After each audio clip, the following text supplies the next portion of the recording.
If you would, please come on in and have a seat. We'll call the meeting to order. Hey, how you doing, Lee?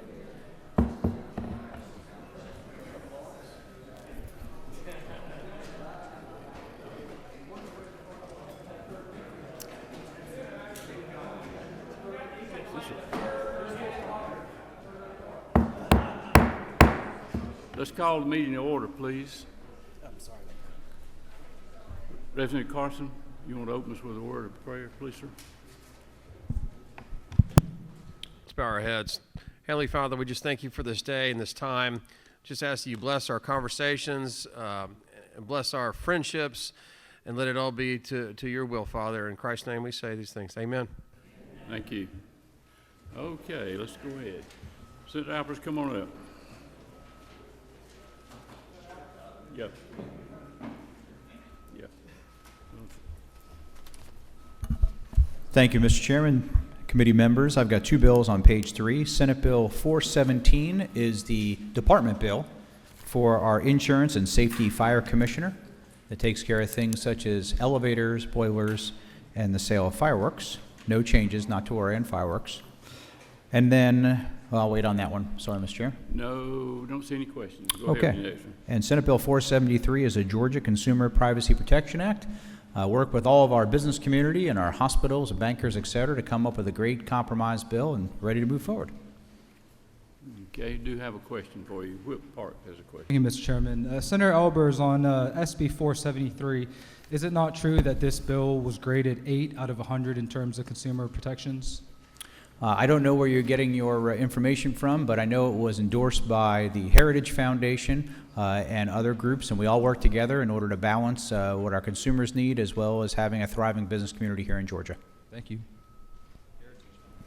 Okay, don't see any other questions on that one. Thank you so much, Mr. Chairman. Is that it? That's it. Yeah, thank you, sir. So those of them, come on up. Thank you, Mr. Chairman, members of the committee. I bring before you Senate Bill 429 on page 3. This bill is a Small Business Protection Act of 2024. It's really the keystone of Lieutenant Governor's Red Tape Rollback Initiative. The House has modified it and perfected it such that the remaining pieces of this are a small business impact analysis, changing the number of small businesses in our code from 100 to 300 in terms of employee count, and providing an option for reduced paperwork for small businesses from our agencies. Okay, thanks, sir. Don't see any questions. Thank you. Senator Burns. Thank you, Mr. Chairman of the committee. I have two bills I'd like to ask you to consider today. First of all, Senate Bill 137. It's on page 2. This is the upgraded, improved House version of Senate Bill 137. I appreciate Chairman Martin's help with this. It basically clarifies some definitions of tuition equalization grants, what schools would qualify, and also identifies high-demand programs to receive support, additional support. Okay, don't see any questions on that one. All right, and I direct your attention to SB 189. It's an elections bill. It really does three things. It eliminates QR codes so that the actual ballot itself is read, either the text portion or a marked sense. It makes sure that we have a timely tabulation of results for absentee ballots and advanced voting ballots, and it allows for limited use of paper ballots for local elections. Okay, don't see any questions. Thank you, sir. Senator Hickman.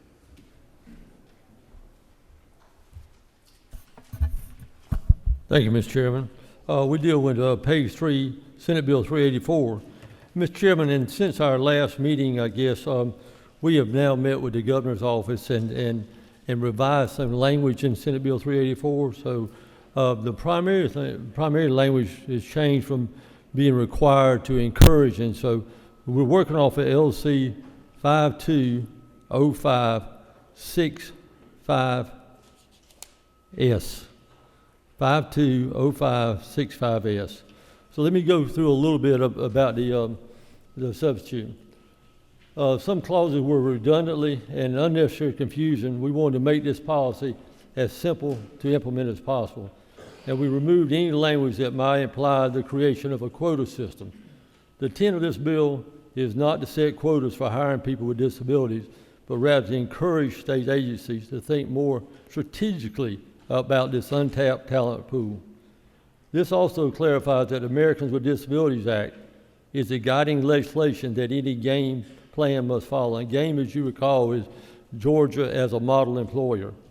So any game plans that conflict with ADA must be revised.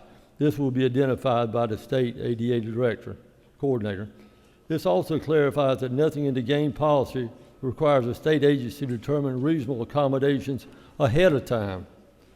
This ensures that state agencies cannot be held legally liable by a potential employee for any goals they set as a part of game. This also, the game program distills the game program elements into three key components: technical training on the recruitment and retention of people with disabilities for state agency personnel, assistance with implementation of reasonable accommodations for qualified employees with disabilities, evaluation and data collection related to the recruitment and retention of people with disabilities. And Mr. Chairman, that is the explanation of the substitute.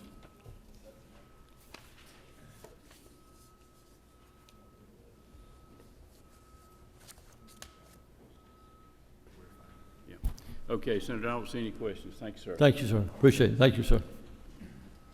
Senator Strickland. Thank you, Mr. Chairman. Members of the committee, I have two bills left. First one on page 2, Senate Bill 157. I presented this before. This just is the bill that overhauls how we deal with criminal records when it comes to occupational licensing boards. And Don't see any questions on that. second bill, the top of page 3, third down, Senate Bill 371. This is the Daniel D. Potciadli Jr. Act. What this bill does is it finds a way to connect our officers that enter in line of duty to get their full salaries and their workers' comp instead of 66% they're currently getting, so they can be paid when they're trying to recover. Okay. No questions. Thank you. Sir. Senator, come on up. Thank you, Mr. Chairman and members of this committee. I am here requesting support for Senate Bill 10. You will not find it on these sheets, but I'm here anyway. And Senate Bill 10 is follow-up to a bill on drag racing that we passed in this body unanimously 3 years ago. And it targets those that are actively present and facilitating the acts of stunt drag racing. Okay. Don't see any questions, Senator. Thank you, sir. Thank you, Mr. Chairman. Senator Robertson, go ahead. Thank you, Mr. Chairman. Mr. Chairman, I know this is very unorthodox, but the bill that was just presented, I get Callaway water delivered to my office here in the Capitol because I represent Callaway Blue, and they have no salt in their water. And just this past week, the young man that delivers the water to my office was actually killed in LaGrange in a illegal drag race. He was a spectator, and one of the vehicles lost control and went into the crowd and killed that young man. And so, you know, the legislation that Senator Jones is carrying is very important and necessary, I think. But I apologize for going off script. I'm here on SB 36, which is the pimping and pandering bill I've been carrying for the last 3 years, that increases the penalties for those who choose to purchase human beings and those who choose to sell them. And SB 64 is, oh, I apologize.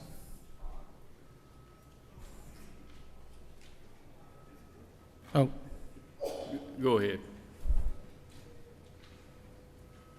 Go ahead. oh, yes, sir. Yeah. Okay, SB 64 is the birth certificate bill that grants adoptees the same rights as biological Georgians have. And if there are no questions. Okay, do have a question. Whip Park has a question. Thank you, Mr. Chairman. I had questions on both of your bills, Senator, for I think it was SB 36 and 64. Yes, sir. On 36, is it not true that the human trafficking statute already sufficiently covers some of the conduct you're trying to address here in this bill? No, sir. Working with PAC, what we found was a slight overlay, but significantly would be overstating it. And then on SB 64, I've heard concerns that for those who are adopted, once they reach the age of 18 years old, this could lead to unintended consequences and harm. Have you heard or addressed any of those concerns for adoptees once they turn 18? Yes, what the adoptees are all in support of it. There's some misconceptions about the rights that they have, the vast majority of these individuals are adopted as infants, so they have no access to their birth certificate until they're 18 years old. And 18 years, and currently in Georgia, they can still get it. What they have to do is hire an attorney, go to court, and have a judge order the state to surrender their original birth certificate, if you will. But I've heard from a couple of people, some individuals were concerned that it would increase abortions. Some individual felt that mothers who surrendered their children were given some rights, which in Georgia, they are not. And so all this does is when an individual turns the age of 18, whether it's for health purposes, this is not a reunion bill by any chance. I'm blessed enough that I have 3 biological birth certificates for my daughter, and I have the birth certificate when I adopted her. My wife and I adopted her. So when she turns 18 and needs those birth certificates, we're able to hand them to her. And I just want to give every other adoptee in the Georgia to let that same opportunity so they know they're not lesser than I am or you are. Thank you. Thank you. Don't see any other questions. Thank you, sir. Senator, come on up. Thank you, Mr. Chairman, members of the committee. As you know, I was raised in the House, so I don't bring bad bills. I'm on page 3, 5th one down, Senate Bill 385. This bill passed out of House Higher Ed and Senate Higher Ed. This just allows Georgia Military College in Milledgeville, which is an open enrollment college, to make a difference in young people's lives by offering 9 four-year programs all online. So it's just expanding and allowing them to help servicemen and their spouses and children continue their education. So if you believe in God, veterans, and the United States, you'll pick this bill. Thank you, Senator. Don't see any questions. Thank you, sir. Senator Walker. Good afternoon, Chairman and committee. Thank you for allowing me to come back. Senate Bill 105 on page 2 would help our classified employees in our school system by increasing their multiplier on their retirement plan. You may be shocked to know the current multiplier is $16.50 per year of service. This would raise it to $17 and remove the cap. This is your school bus drivers, your cafeteria workers, your custodians, maintenance people, folks that keep our schools running and keep our children safe. And really, they've been overlooked, frankly, with all the other things we've done for education. So that's Senate Bill 105. There is a fiscal impact. It's about $5.6 million, and the Senate put that in our version of the budget. Okay, we have a question. Representative Hughley, is that you? Yes, Mr. Chairman, thank you. Just for clarification, you said it's going to go from what to what? Would you say that again? The minimum will go from $16.50 to $17, but it removes the cap. So in the future, if we're able to provide more funding for it, the board would be able to increase that multiplier without legislative approval. You know. Oh, so they would not have to come back? Depending, if the fund is healthy and there's appropriations there for it. Well, I certainly appreciate your work on this and bringing us this bill, and it's still a sad day for our employees that do so much for our children, but I thank you for pushing the ball down the court. We certainly need to do that. Thank you. Thank you. I'd appreciate your support. I have one other question. Chairman Martin, is that you? Gentlemen, for a question? Yes, sir. Are you aware of any other defined benefit plan we have within the state where we don't have a cap, where the legislature doesn't set the multiplier? Mr. Martin, I don't think TRS has a cap, but I could be wrong on that. You would probably know more about it. Isn't that set by statute, though? For it to go up, it would have to come back before the legislature, as opposed to, I thought I heard you say that the board could move this up if the plan could afford it. That's correct, and that's my intent. That's what I'm hoping, because these people go for years. They don't have a high-powered lobbyists down here working for them. They don't have anybody really honestly paying a whole lot of attention, and they'll go years and years without any increase. And if the money's there, I think they ought to be able to do it without having to have another bill run. That's my opinion. You're talking about, 10 years of service getting a retirement of $165 a month currently. 20 years of service, $330 a month. Okay, don't see any other questions. Thank you. Yes, sir. Yes, Mr. Chairman, on the page 3, Senate Bill 354, it's been a interesting bill to work on. I view this as really allowing a pathway for people that don't have a lot of means to get into the cosmetology or beauty industry. It would carve out folks that do shampooing and hairstyling and people that apply makeup, and would not require them to have a cosmetology license. To get a cosmetology license, the school costs over $17,000, and you have to have 1,500 hours of apprenticeship. If you're just washing and styling hair or applying makeup, I think that's a little overboard. Okay, we do have a question. Representative Hughley? Thank you, Mr. Chairman. To the gentleman, you were doing so great until you got to this one.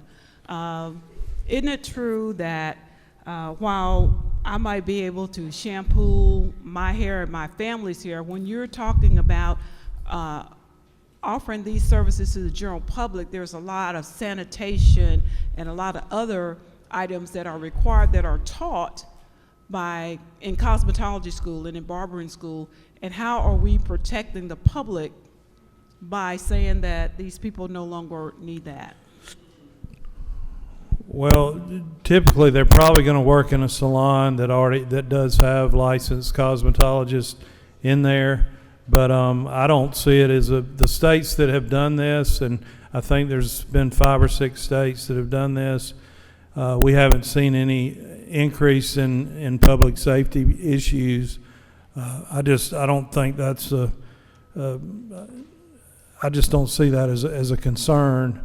Frankly, if you wanted to, amend it to put in 3 hours of training for sanitation, I'd be okay with that. But 1,500 hours of apprenticeship in a $17,000 school, this is going to help low-income females, by and large, be able to start a business or enter the cosmetology field, earn a wage while they may decide whether they like it or not and want to go ahead and get the full-blown license.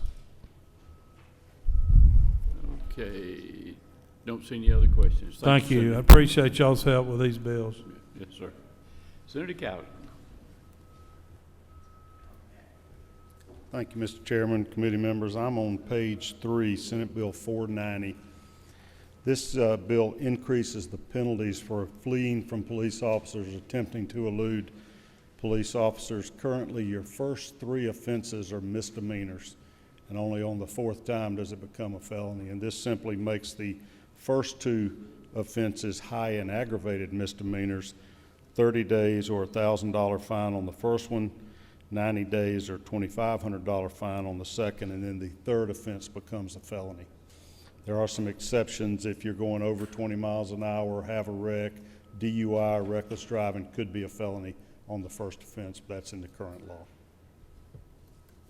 Thank you, sir. Senator, don't see any questions for you. Thank you so much. Yes, sir. Rep, come on up. Thank you, Chairman, and good afternoon, members of the committee. I am presenting on page 1, House Resolution 1418, which establishes a House Study Committee to research local fees and identify opportunities to optimize existing resources to address the growing housing crisis in Georgia. Ultimately, local communities pay the price of inadequate housing supply that is available and affordable, and HR 1418 would explore ways to create more options that a local community would be free to adopt if it so chose to address local housing challenges. Okay, don't see any questions. Thank you, sir. Thank you. Okay. Okay, we have any House members who want to bring anything at this time? Chairlady Smith. Thank you, Mr. Chairman. On page 2, the very top of the page, House Resolution 1554, and this is the study committee about navigable streams and other related matters in that area. Thank you. Okay, thank you. Is that Chairman Gunter? Is that you? Yes, thank you. I'm asking for Senate Bill 414, the Personal Privacy Protection Act. This is Senator Kennedy's bill, and he's requesting it.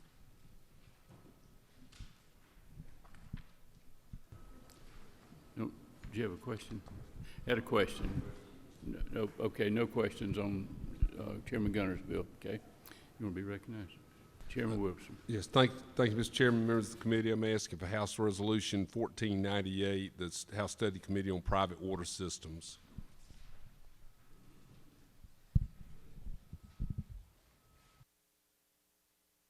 Chairman Powell. Thank you. I'd like to ask for Senate Bill 490.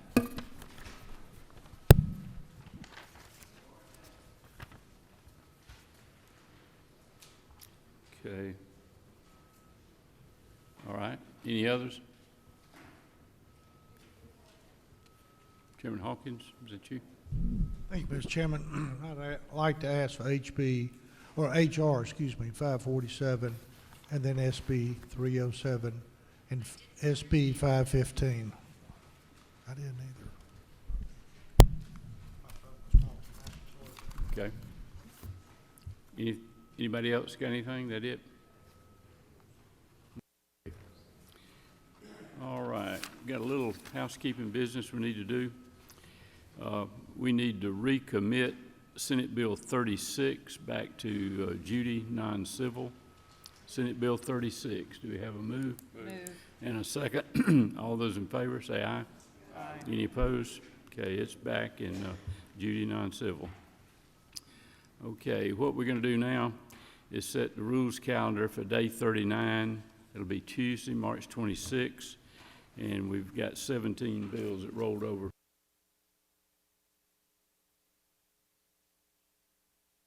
Let's do it this way. We've got a couple of rule substitutes that we want to hear a motion to approve. The first one is Senate Bill 83, and Chairman Gunter, we're going to call on you.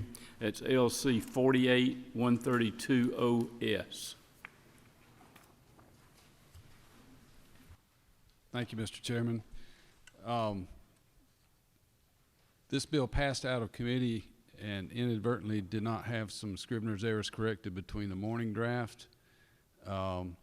This sub incorporates the changes that the committee thought was in the bill presented that was not.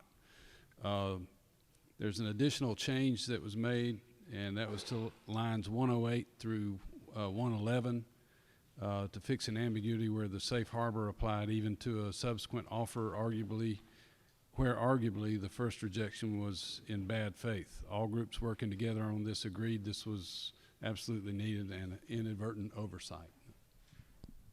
Okay. You've heard the explanation. What's the pleasure of the committee? Is there a motion to approve? So moved. Have a motion and a second to approve. Is there any opposition? Okay, it's approved. Have one more.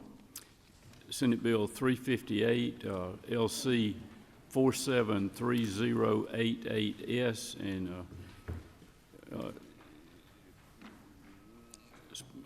Speaker Pro Tem Jones is going to present that for us.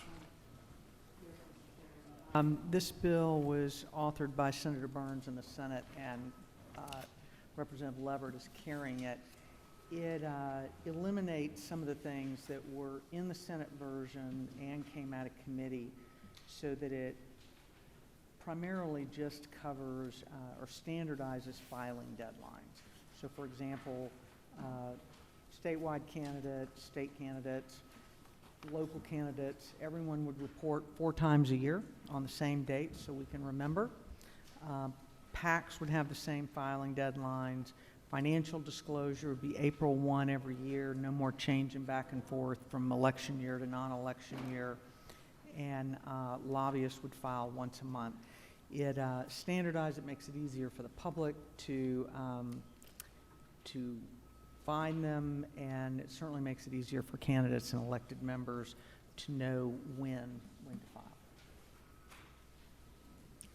Okay, you've heard the explanation. Is there a motion to, well, we have a question, okay. What part?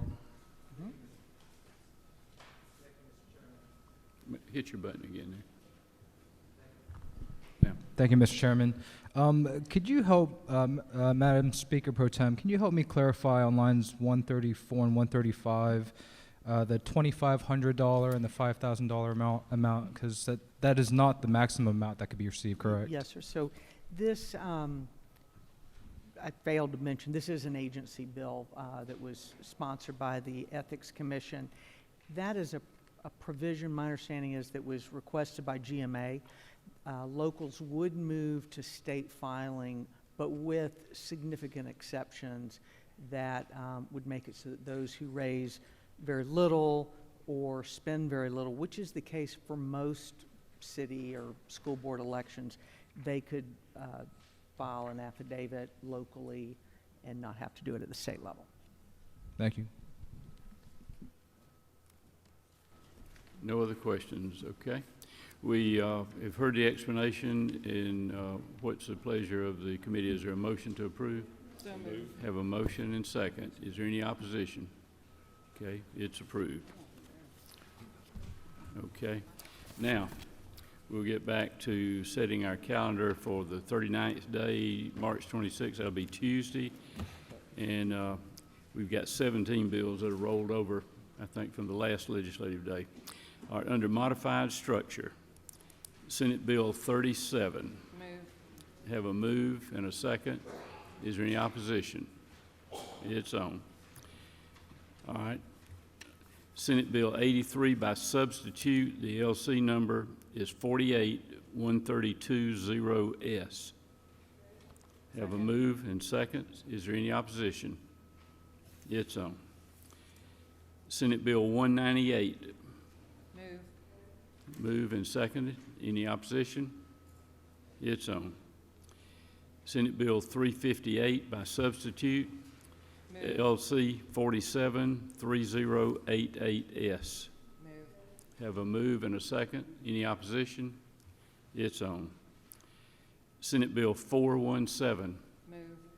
Have a move and seconds. Any opposition? It's on. And as I said, this will go with the other that we're carrying over there. So thank you very much, and we'll see you later.